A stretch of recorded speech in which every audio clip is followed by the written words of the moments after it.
Yang saya hormati para Menteri Kabinet Indonesia Maju, yang saya hormati Prime Minister Malcolm Turnbull as the President of International Hydropower Association, yang saya hormati Premier of Sarawak, Dato' Abang Haji Abdul Rahman Johari, Tun Abang Haji Openg,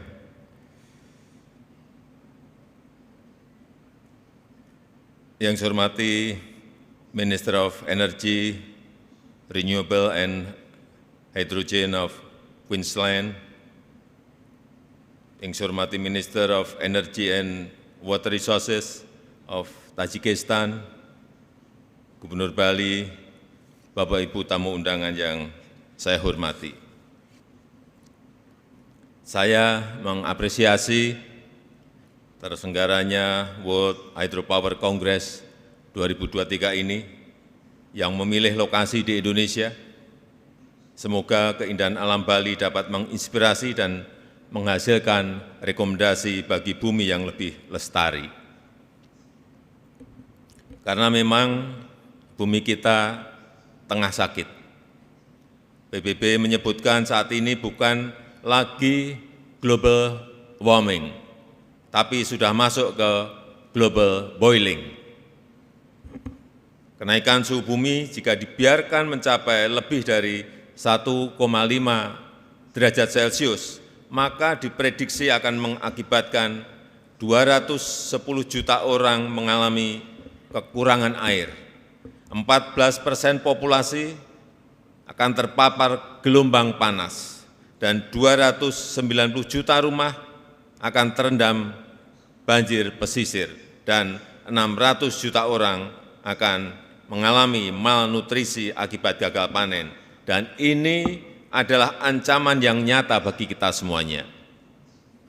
Dan Indonesia berkomitmen penuh mempercepat transisi energi melalui penambahan EBT dalam skala besar, karena Indonesia kaya potensi energi hijau. Dan berdasarkan hitungan diperkirakan mencapai 3.600 gigawatt, baik dari matahari, dari angin, dari panas bumi, dari arus laut, dari ombak, dari bioenergi, dan juga dari hydropower.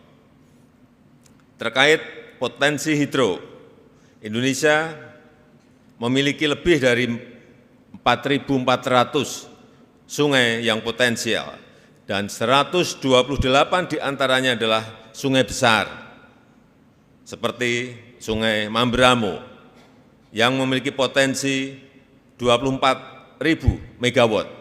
Sungai Mamberamo ini di Papua. Kemudian Sungai Kayan memiliki potensi 13.000 megawatt, ini di Kalimantan Utara, yang nantinya akan digunakan sebagai sumber listrik untuk Green Industrial Park di Kalimantan. Sekali lagi, ini adalah potensi besar yang bisa kita manfaatkan untuk masa depan bumi dan masa depan generasi penerus. Namun Indonesia juga menghadapi berbagai tantangan, salah satunya terkait lokasi sumber hydropower yang posisinya jauh dari pusat kebutuhan listrik.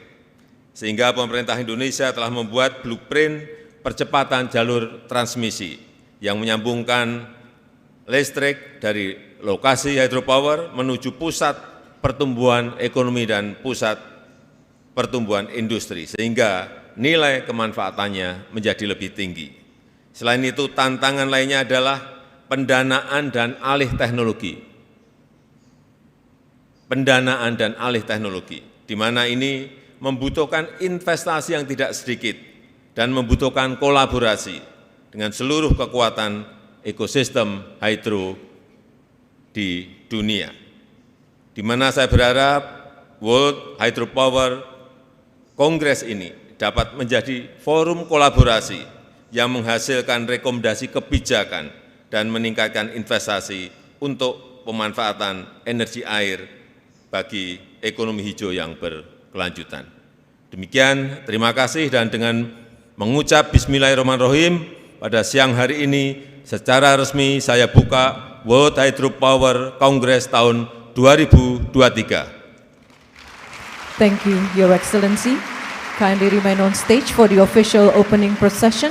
Joining the President, we would like to kindly invite to the stage President of the IHA, Premier of Sarawak, Minister of State Secretariat of the Republic of Indonesia, Minister of Energy and Mineral Resources of the Republic of Indonesia, Minister for Energy, Renewable and Hydrogen of Queensland, Minister of Energy and Water Resources of Tajikistan, President Director of PLN, Acting Governor of Bali.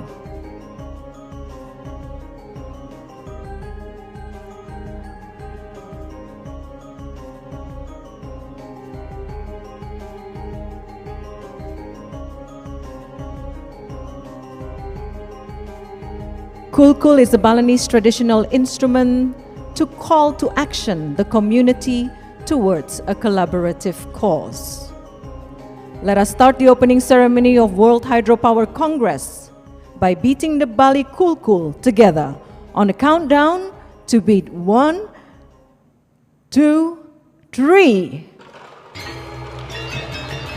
Ladies and gentlemen, the World Hydropower Congress 2023 has officially begun.